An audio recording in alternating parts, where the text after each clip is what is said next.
ابراہیم بچا لیا جائے، ضرورت کہہ رہی تھی کہ حسین بچا لیے جائیں، حسین بچا لیے جائیں۔ دست شفقت آقا حسین نے آقا حسین کے سر پر رکھا۔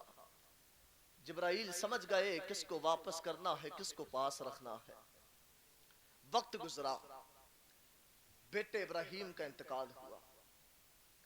ابو بکر نے کہا حسین تو وہ ہے کہ تیرے نانا نے تیرے ماموں ابراہیم کا صدقہ دے کر تجھے بچایا ہے۔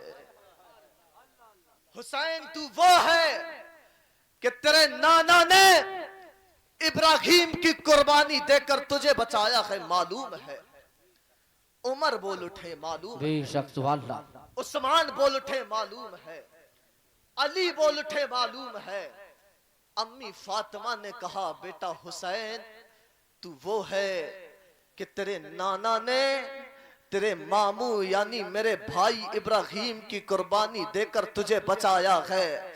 آقا حسین سے رہا نہ گیا، اپنے نانا کی چوکھٹ کا بوسہ لیا اور لینے کے بعد کہا ابو بکر تم بھی سنو، عمر تم بھی سنو، عثمان تم بھی سنو، علی تم بھی سنو، امی فاطمہ تم بھی سنو کہ میرے نانا نے ایک ابراہیم دے کر صرف حسین کو بچایا ہے، لیکن آنے والے زمانے میں حسین اپنا خاندان دے کر نانا کے دین کو بچا لے گا۔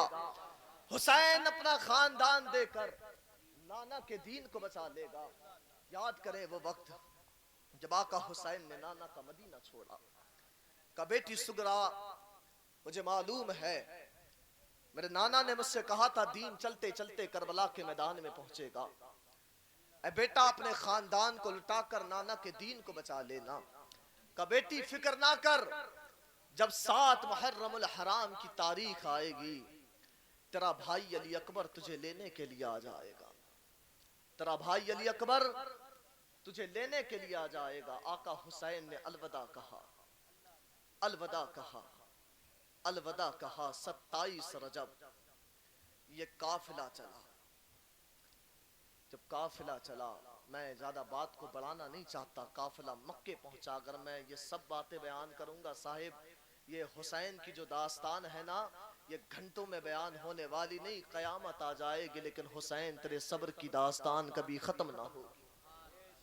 قیامت آ جائے گی۔ آ جائیں کربلا کے میدان میں، خیمے لگ گئے، خیمے لگے۔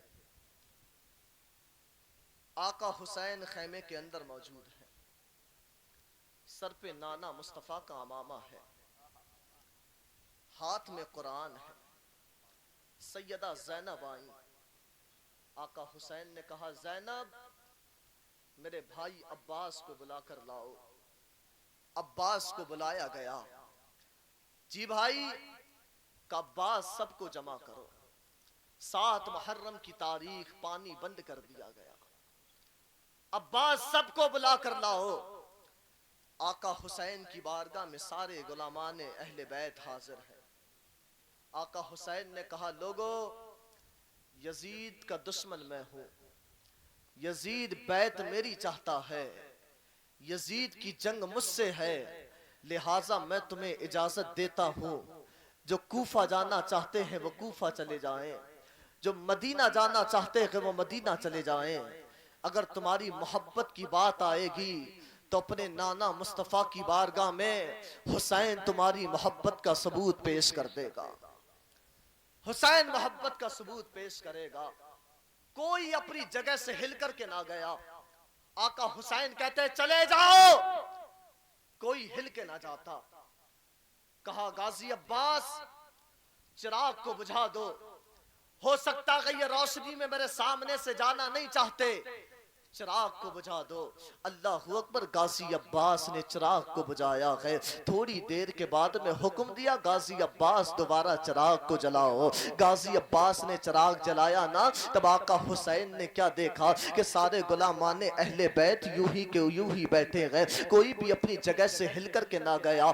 آنکھ سے ساون بھادو کی طرح آنکھوں سے آنسوؤں کی برسات گئے۔ آؤ دیکھو انہی بیٹھنے والوں میں ایک 72 سال کا بوڑھا حبیب ابن مظاہر گئے، ایک روایت میں آتا ہے 80 سال کا بوڑھا حبیب ابن مظاہر کھڑا ہے، آنکھ میں آنسوؤں کی برسات ہے۔ آقا حسین نے کہا حبیب کچھ کہنا چاہتے ہو؟ کہا ہاں آقا کہنا چاہتا ہو۔ 72 سال کا بوڑھا حبیب ابن مظاہر ہے، کہا حبیب بتاؤ کیا کہنا ہے؟ حبیب ابن مظاہر کہہ رہے تھے اے آقا حسین تمہیں ایسا لگتا ہے کہ اندھیرے میں ہم تمہیں چھوڑ کے چلے جائیں گے؟ آقا حسین یہاں سے تو چلے جائیں گے لیکن تمہارے نانا مصطفیٰ نے پوچھ لیا اے حبیب ابن مظاہر اتنا تو بتا، کربلا کی زمین تھی میرا حسین تنہا تھا، کربلا کی زمین علی اکبر کی جوانی لٹی تھی، کربلا کی زمین پہ میرے ننھے اصغر کو تڑپایا گیا تھا، کربلا کی زمین پر قاسم کی جوانی لٹی تھی، کربلا کی زمین پر میرے اونو محمد کو تڑپایا گیا، بتا حبیب ابن مظاہر تمہارے حسین کا ساتھ چھوڑ کے آ گیا تھا۔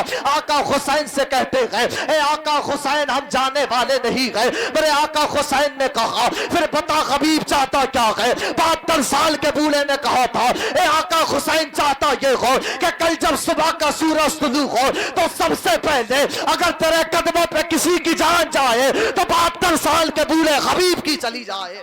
سب سے پہلے واہ بے شک، سبحان اللہ زندہ باد، نعرہ تکبیر، نعرہ رسالت، نعرہ غوثیت، ذکر شہید اعظم فیضان امام حسین، نعرہ حیدری، سبحان اللہ۔ 72 سال کے بوڑھے حبیب ابن مظاہر کی چلی جائے، اور یہ حبیب ابن مظاہر ہیں کون؟ ہیں کون سنے؟ مسجد نبوی ہے، ایک صحابی کھڑے ہوئے، آقا ایک بچے کی شکایت کرنی ہے، بولتے رہے ایک بچے کی شکایت کرنی ہے۔ کہا کس کی؟ کہا حبیب ابن مظاہر کی۔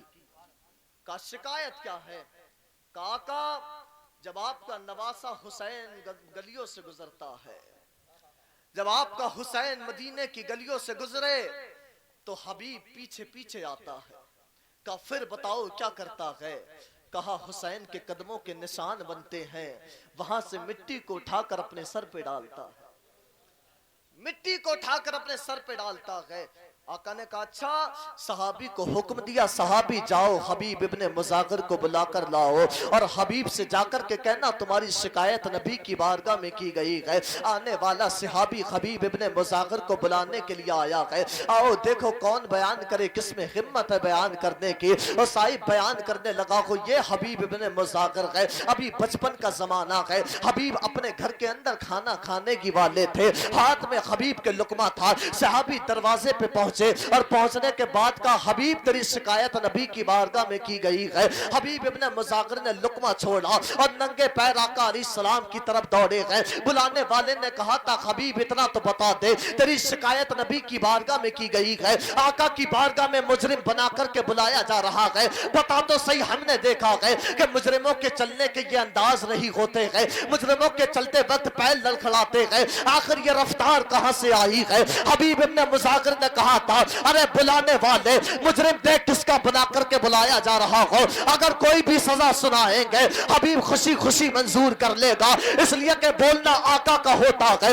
حکم خدا کا ہوتا ہے۔ حبیب ابن مظاہر میری آقا کی بارگاہ میں حاضر ہوئے نا، آقا علیہ السلام نے کہا حبیب تیری شکایت کی گئی ہے، کہا آقا جلدی سے سزا سنائیے۔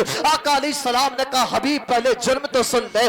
آقا جرم سننے کی ضرورت نہیں ہے، آقا فیصلہ سنا دے۔ میرے نبی پاک علیہ السلام کہتے ہیں اچھا حبیب اتنا تو بتا جب میرا حسین گلیوں سے گزرتا ہے تب بتا تم کیا کرتے ہو؟ حبیب ابن مظاہر کہتے ہیں آقا میں حسین کے پیچھے پیچھے آتا ہوں، پھر بتاؤ کیا کرتے ہو؟ حسین کے قدموں کے نشان بنتے ہیں، وہاں سے مٹی کو اٹھاتا ہوں، اٹھانے کے بعد اپنے اوپر ڈالتا ہوں۔ آقا علیہ السلام نے فرمایا حبیب تیرا یہی جرم ہے اور اس کی سزا سننا چاہتا ہے سن لے۔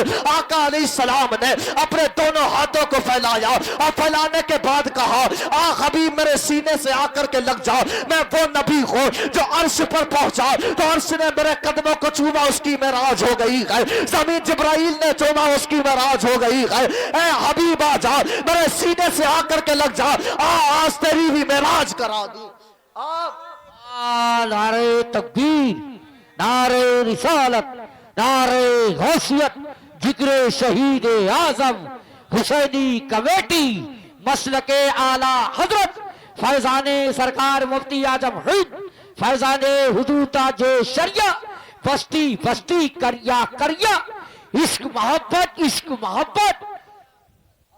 حبیب ابن مظاہر آئے اور آقا کے سینے سے آ کر کے لگ گئے. میرے نبی پاک نے اپنے نواسے حسین کو اٹھایا, ایک ہاتھ میں ہاتھ حسین کا لیا, دوسرے ہاتھ میں ہاتھ حبیب ابن مظاہر کا لیا, اور آقا نے یوں دونوں ہاتھوں کو رکھ کر دعا کی, اللہ یہ حبیب ہے جو میرے حسین سے محبت کرتا ہے, اللہ یہ حبیب ہے جو میرے حسین سے محبت کرتا ہے, تو بھی اس سے محبت کر. اللہ آج میں نے ان دونوں کو ملا دیا ہے, کبھی ان دونوں کو جدا نہ کرنا, کبھی ان دونوں کو جدا نہ کرنا. یہی دیکھا گیا کربلا کے میدان میں 72 سال کا بوڑھا حبیب ابن مظاہر کہتے ہیں آقا حسین کل جب صبح کا سورج طلوع ہو تو سب سے پہلے اگر تیرے قدموں پہ کسی کی جان جائے تو 72 سال کے بوڑھے کی چلی جائے. اور جنگ کے دوران ایک ایسا وقت آیا جو ظہر کی نماز کا وقت تھا.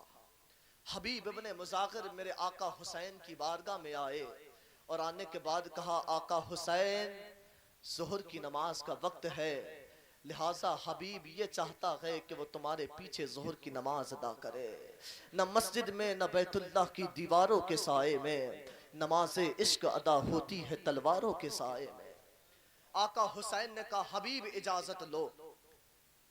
حبیب ابن مظاہر آئے, کہا یزیدیو ظالموں ظہر کی نماز کا وقت ہے, لہٰذا اجازت دے. آقا حسین ظہر کی نماز ادا کرنا چاہتے ہیں.